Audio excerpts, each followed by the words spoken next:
Sa seminarista pa ako, doon namin gitawag og weekend apostolate.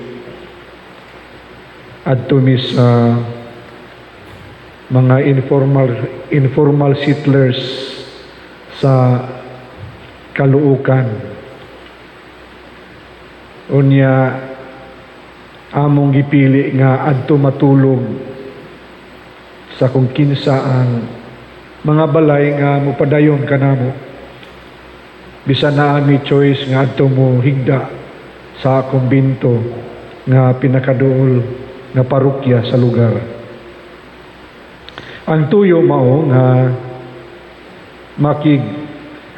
hinabi, istorya sa tagbalay. Pero most of the time, mupauli ni the following day nga, of course, ma-appreciate ang hospitality of the family, of the husband and the wife. Kay ilaha mangyud buhato ang tanan.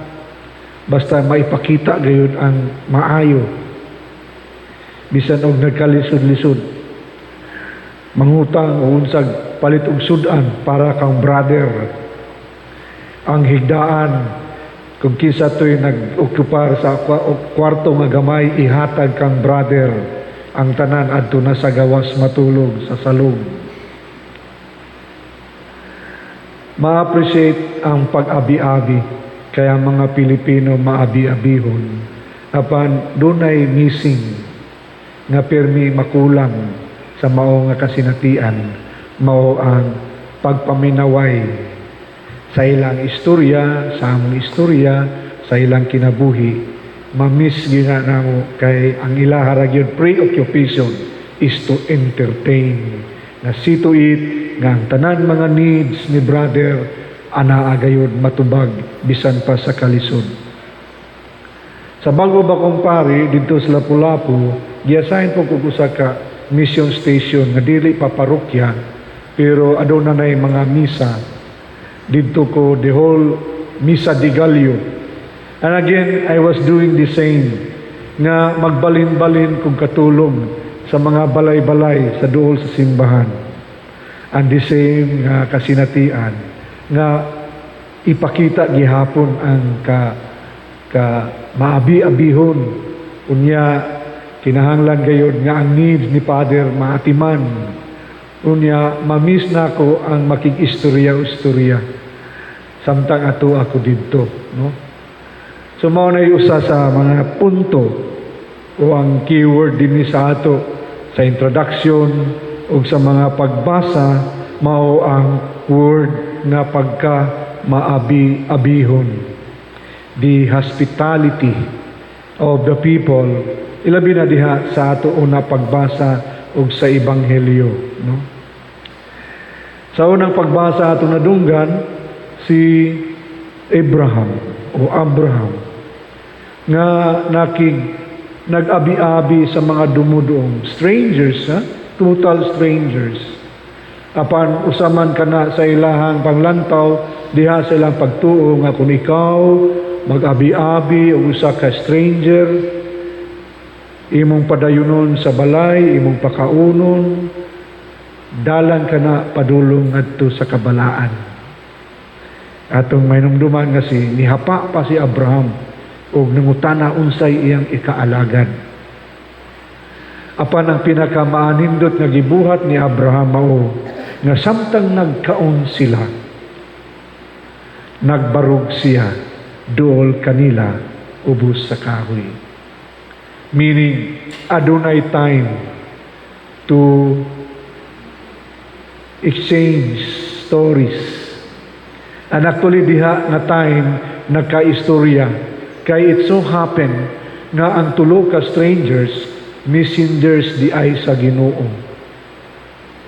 Messengers di ay sa Ginoo nga siyam kabulan gikan karon manganak ang imong asawa nga si Sarah nga mao'y na nilang gipangayo sa Dios hangtod nga miabot sila sa katigulangon. But the point is He stood up in front of them, he spent time waiting for them, talking with them, naminaw, and fortunately, iyahang nadawat ang mensahe sa Ginoo alang kanilang magtiayon. Stranger na, pagdawat, pag-abi-abi, at pag-abi-abi, dili lamang kutob sa pag-provide sa panginahanglan. Ang pag-abi-abi is to listen to one another. Ug mausab ka na nga punto nga gitagaan og importansya diha sa atong ebanghelyo karon. Nga diin si Jesus mibisita sa magsuon nga Marta ug Maria. And again, si Marta. Again, we cannot blame Marta. Pilipino siguro ni Marta. Nga immediately, nagkapulikik ni dayon siya. To see to it nga ang iya mai-provide na to kang Jesus. Kay, they look up Jesus as somebody special guest sa balay. Apan, maulagi na, sa kabisi, sa kadaghan niyang giasikaso, nireklamo na. Dili balang ka manumbaling Ginoo nga nagkapuliki na ko diri. Dili nimo sultihan si Maria nga mutabang kanako. Tubag ni Jesus, ay kanimo Marta, naguol og nahingawa ka sa daghang mga butang nga unta o saraman ang gikinahanglan. Nakapili si Maria sa labing maayo ug walay makakuha niini gikan kaniya. Ay kanimo Marta, kadaghan sa imuhang gihuna-huna, kadaghan sa imong mga buluhaton, no?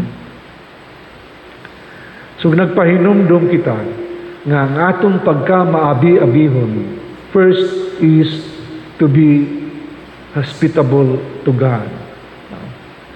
Nga makamao kitang moabi-abi sa Dios. Kay usahay, again, sa kabisi nato, sa kadaghan sa ato mga concern, sa kadaghan nga gihuna-huna, sa kadaghan sa mga buluhaton, wala na kitay panahon sa pag-abi-abi sa Dios. Nga dihara ba sa atong pag-abi-abi sa Dios, dihapod nato masabtan ang iyahang mga pagtulunan nga mugiya kanato sa mga butang nga ato gikabisihan.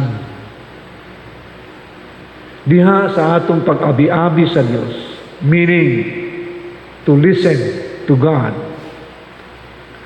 Dihapod nato masabtan ug makatunan nga magiyahan kita diha sa mga butang nga atong gikabisihan, diha sa mga concerns nato adlaw-adlaw, diha sa atong mga problema, kita makakaton makapupo og mga mensahe gikan sa Dios nga mugiya kanato ug dili kita mahisalaag tungod sa atong kabisi, tungod sa atong mga concerns sa kinabuhi. Usahay para ni sa mga pari, sa mga lumilihok sa simbahan ug mga magtotoo. Busy doing God's work but not for God.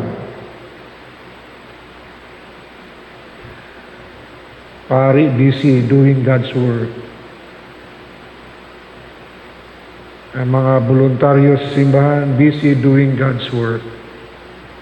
Pero dili na siya nagpasabot nga we are working for God.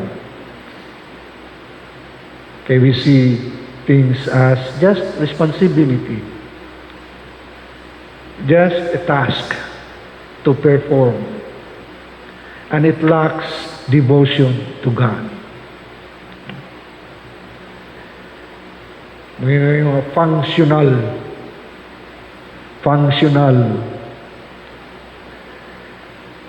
Kung dili kita maabi-abihon sa Dios.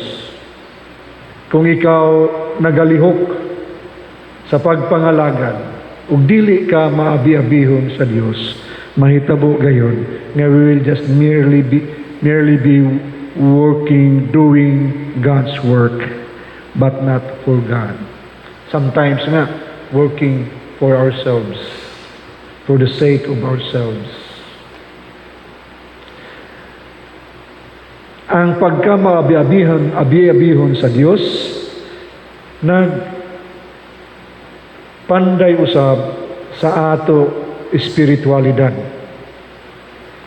Meaning, nga diha sa ato kinabuhi, nga dili lamang sa pagkamaabi-abihon sa Dios, kundili pagkamaabi-abihon sa atong isigkatawo. Nga dili lamang sulod sa simbahan, nga bisan gani sa ordinary nga pagkipagsundurot, even to strangers, o diha sa atong panimalay, sa ato mga kulig, sa ato trabaho, ana ang atong pagkamaabi-abihon. Gipahinumduman kita, kay who knows, kana nga atong giabi-abi, messenger sa Ginoo. Nga doon na po siya mensahe alang kanato, nga sama kang Abraham, entertaining and being hospitable with the three strangers, nga it so happened na di ay mga pinadala sa Diyos. Nyamayo ko nagpanday sa atong spirituality ang pagkamaabi-abihon sa Diyos. Kaya ang spirituality nga kung gisgutan is our way of life. How we live our faith in our day-to-day life. Dili lamang sa isgutanan diha sa pagsimba, kundili sa ordinaryo nga inadlaw-adlaw nga pagpakabuhi. Unsaon diha makita ang imuhang pagtuo, and that is spirituality. Ug dako kayo ang papel diha sa atong pagkamaabi-abihon sa Dios, kay nagpasabot man kini diha sa atong pagkamaalampuon. When we are listening to God, we can be of service to others, nga mas makita natin, mas gusto nato nga makita sa buhat ang atong relasyon ngadto sa Dios, nga dili lamang nato taguon sa ato personal salvation, mapaipakita kini sa salvation usab sa uban in whatever way, in whatever form diha sa atong pagpangalagad.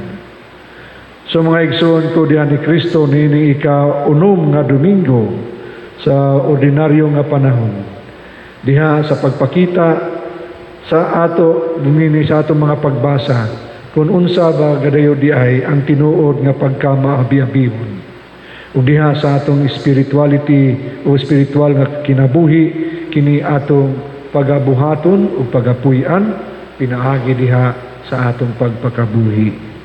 So hinaw paunta.